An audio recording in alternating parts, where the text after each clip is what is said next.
Hey everyone, this is Karen Waksman, founder of Retail MBA. Today we're going to be talking about selling to Ashley Stewart. So if you have a great consumer product that you think should be in their stores or on their website, this little training will give you some things to think about in regards to selling to Ashley Stewart. With that said, let's get started on today's training. So let's talk about selling to Ashley Stewart. Ashley Stewart is a plus size fashion retailer. And the reason I decided to focus on Ashley Stewart is once upon a time when I first started my career back in New York, one of the retailers we sold to was Ashley Stewart. And we were selling fashion and accessories, a lot of accessory stuff.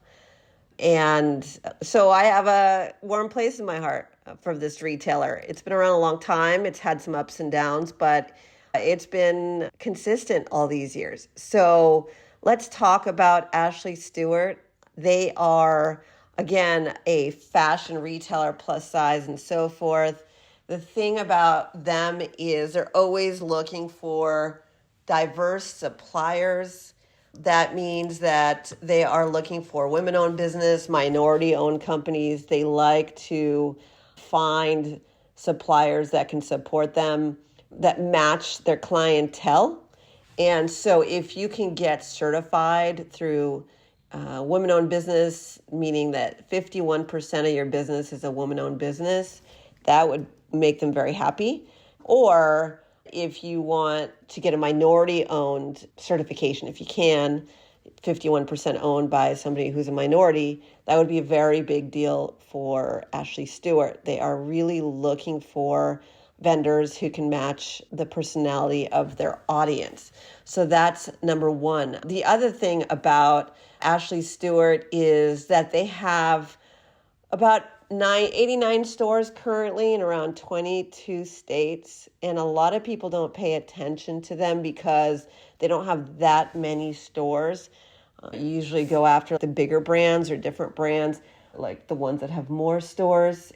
When you're thinking about retailers, it's a very overlooked retailer. We made a lot of money on this account.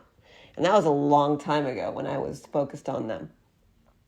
It can be a multi-million-dollar deal. So never ignore these retailers that requires you to sell a lot of stuff to them, and they've got to love it and it's got to convert. But honestly, they are really a success and could help you scale your business up, and maybe a lot of your competitors aren't thinking about selling to them.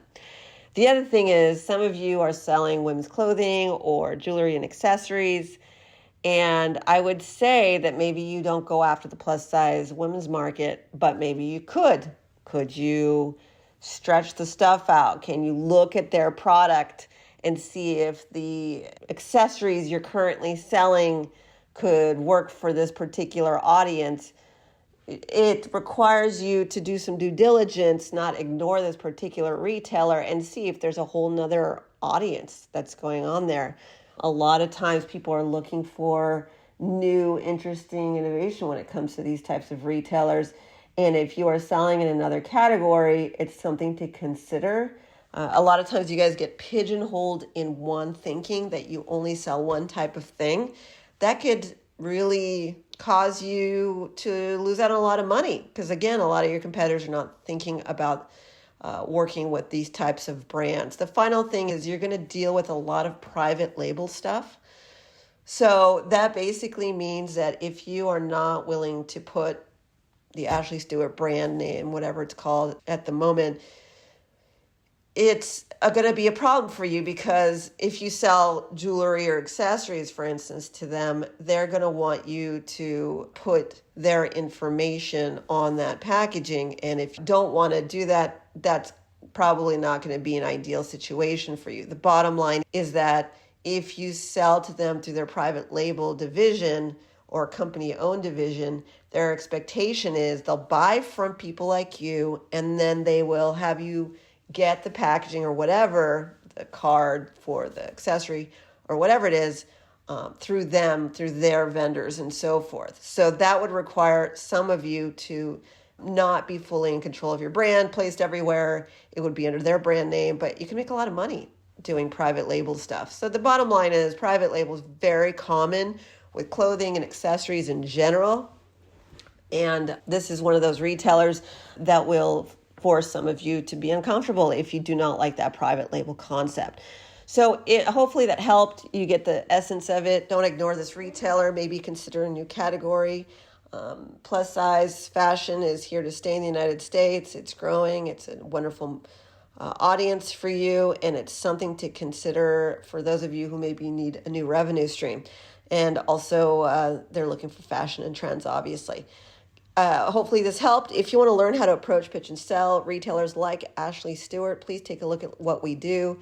You can go to retailmba.com, or you can go and take a look at our do-it-yourself programs or done-for-you services. We always include coaching in what we do. And basically, we just help you set up your product so that the retailers pay attention to you and you can make lots and lots of money, hopefully. That's our dream for you to succeed with your consumer product brand. Otherwise, please subscribe, keep in touch with us, and hope this helped. Karen Waksman, Retail MBA. Thanks so much.